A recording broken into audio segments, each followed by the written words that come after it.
हाँ, मैं JEE advance qualify नहीं कर पाई थी अपनी ही कुछ सिली मिस्टेक्स की वजह से।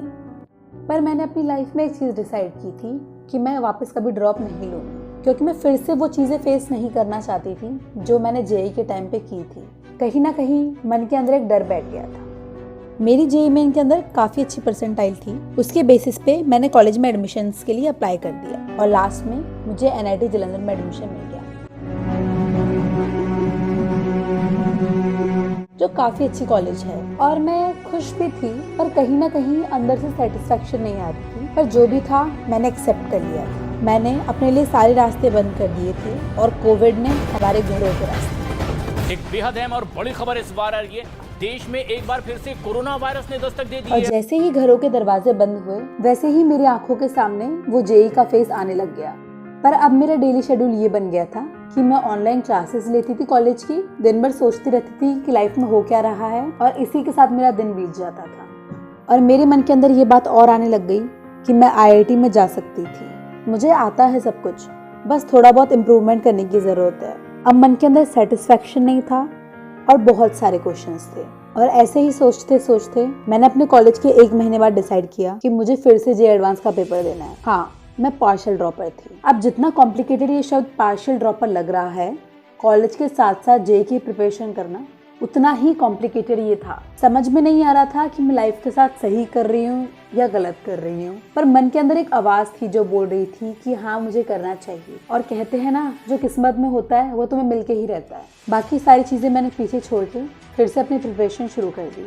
हर बार दिमाग में ये थॉट आता रहता था कि कहीं मैं अपनी लाइफ का एक और साल बर्बाद तो नहीं कर रही हूँ, ये चीज़ें वर्थ इट हैं या नहीं है। पर कहीं ना कहीं मन की एक और आवाज़ पीछे चलती रहती थी कि सोनल, तू कर सकती है। अब मुझे आता तो सब कुछ था वैसे, बस थोड़ी क्वेश्चन प्रैक्टिस करने की ज़रूरत थी, जिसके लिए मुझे मेरे सीनियर्स ने एक बुक रिकमेंड की थी, ओसवाल बुक्स की 15 सैम्पल पेपर वाली। और वो लिटरली मुझे बेस्ट बुक लगी, क्योंकि इसके अंदर 15 सैम्पल पेपर्स तो हैं ही, और साथ साथ में प्रीवियस ईयर के जेईई के सॉल्व पेपर्स भी हैं। और जो बेस्ट चीज़ लगी वो मुझे ये लगी कि उसके अंदर हर चैप्टर के माइंड मैप्स हैं, जो रिविजन के टाइम बहुत ज़्यादा काम आते हैं। एंड अगर कोई चीज़ याद नहीं हो रही थी तो उसमें बहुत सारे शॉर्ट ट्रिक्स भी गिवन थी, which was a biggest plus point. और जो भी क्वेश्चन सॉल्व करने के लिए दिए थे, उनके सोल्यूशंस को उन्होंने बहुत सारे वे में डिफाइन किया था। और जो सबसे इंटरेस्टिंग था वो था शॉर्टकट मेथड्स, और साथ में हिंट भी गिवन थे। तो अगर आप लोगों को भी ये बुक चेकआउट करनी हो तो लिंक डिस्क्रिप्शन में गिवन है। तो जो चीज़ें मैं अपने 12th क्लास में कवर नहीं कर पाई थी, वो सारी मैंने इस फेज में कवर कर ली। मैंने इस ड्यूरेशन में अपने घर वालों से भी बातें कम कर दी थी, क्योंकि इस बार मुझे मेरा गोल पता था।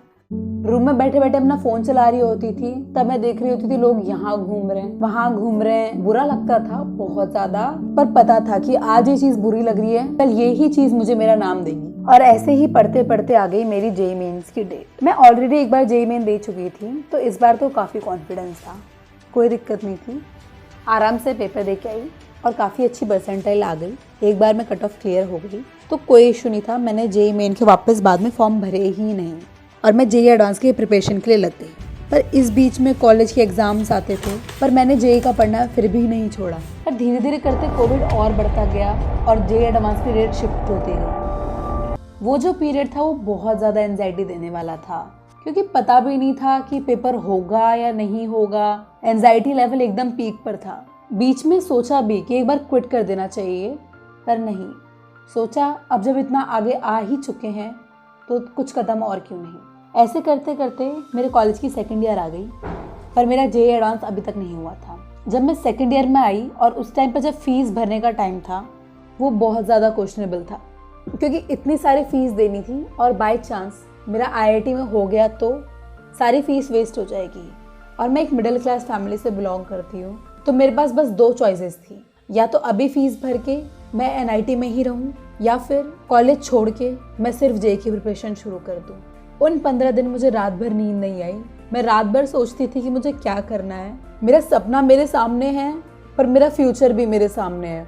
अगर बाय चांस नहीं हुआ मेरा सिलेक्शन, तो मैं आगे क्या करूँगी, अपने लाइफ के साथ क्या करूँगी, मेरे पास कोई ऑप्शन भी नहीं बचेगा। पर फिर भी मैंने डिसाइड किया कि मैं एनआईटी जालंधर छोड़ दूँगी और सिर्फ एडवांस पे फोकस करूँगी। सबने इस चीज़ को बहुत ज़्यादा क्वेश्चन किया कि तुम अपना फ्यूचर रिस्क पर डाल रही हो, पर पता नहीं क्यों अपने आप पे भरोसा था और सोचा अब आगे जो होगा अच्छा ही होगा, इससे ज़्यादा बुरा और कुछ हो भी नहीं सकता। और फाइनली जेई एडवांस की डेट रिलीज हो गई थी और दिल को सुकून मिला था कि अब मुझे पेपर देने को मिलेगा। उस टाइम मैंने दिन रात एक कर दिए थे। मैं बहुत कम सोती थी, बस पढ़ाई पे ध्यान दिया। मॉक पेपर्स देती थी, 6-6 घंटे बैठ के पेपर्स दिया करती थी, सेटिंग प्रैक्टिस करती थी। मुझसे जितना बना मैंने उतना किया। और फिर आ गया मेरे जेई एडवांस का एग्ज़ाम का दिन। बहुत ज़्यादा नर्वस थी क्योंकि ये इकलौता एक दिन मेरा फ्यूचर डिसाइड करेगा। या तो मैं पेपर बिगाड़ के आऊँगी या फिर मैं अपना फ्यूचर सिक्योर करके आऊँगी। और अपने आप को संभाला और पेपर देने गई। पेपर ऐसा लग रहा था जैसे कि मुझे आता है, और मुझे आता भी था। मैंने 1 घंटे तक पेपर काफ़ी अच्छे से किया। सारे क्वेश्चंस मुझे आते थे जो मैंने अटेम्प्ट किए थे। पर 1 घंटे बाद शुरू हो जाता है मेरा पेट दर्द, वो भी बहुत ज़्यादा तेज़। मैं अपने आप को संभालने की कोशिश कर रही थी पर नहीं हो पा रहा था, और स्क्रीन को देखते देखते मेरी आंखों में से आंसू निकलने लग गए थे। मेरी हिम्मत टूटने लग गई थी। मुझे मेरे सपने बिखरते हुए दिख रहे थे। मुझे लग रहा था कि मैंने लाइफ की बहुत बड़ी गलती कर दी है। मैंने जैसे तैसे अपने आप को संभाला, आंसू पोंछे, स्क्रीन की तरफ देखा, माइंड को डाइवर्ट होने से बचाया, क्वेश्चन सॉल्व किए। I tried my best. और ऐसे करते करते फर्स्ट शिफ्ट ख़त्म हो गया था। मेरे पेरेंट्स आए थे ब्रेक में, वो मेरे मेडिसिन लेके आए थे। मैंने कार में थोड़ा रेस्ट किया, उसके बाद जाकर कहीं मुझे बेटर फील हुआ। बीच में रोने का भी बहुत मन कर रहा था कि मेरे साथ ही ऐसा क्यों हुआ, पर अब जो हो गया उसको लेकर मैं बैठकर रोना नहीं चाहती थी। मैंने अपने आप पे भरोसा दिखाया, फिर से नेक्स्ट शिफ्ट के लिए गई, और इस बार मैंने पेपर काफ़ी अच्छे से किया। और फाइनली मेरा जेई एडवांस का पेपर हो गया था। घर आके रिग्रेट हो रहा था बहुत ज़्यादा कि मैंने कहीं गलत तो नहीं कर दिया अपनी लाइफ में कुछ, पर अब जो हो गया सो हो गया। और कुछ दिनों में आंसर की रिलीज़ हो गई थी। मैंने अपने आंसर्स मैच किए, काफ़ी आंसर्स थे, और मैं बहुत खुश भी थी क्योंकि मैं काफ़ी अच्छा स्कोर कर रही थी। और तब बस जेई एडवांस के रिजल्ट का वेट था, और वो दिन भी आ गया। फिर से वही चीज़ की, रोल नंबर डाला, एंटर प्रेस किया, और इस बार स्क्रीन पे आता है you have been qualified for JEE advance. और आज मैं आईआईटी दिल्ली में हूँ। तो कहते हैं ना, सूरज कितना भी तेज चमक ले, समंदर नहीं सुखा सकता।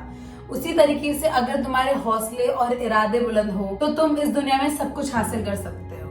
और आज जब मैं पीछे मुड़कर देखती हूँ तो मुझे कहीं पे भी कोई भी रिग्रेट नहीं है कि मैंने वापस से जेई दिया।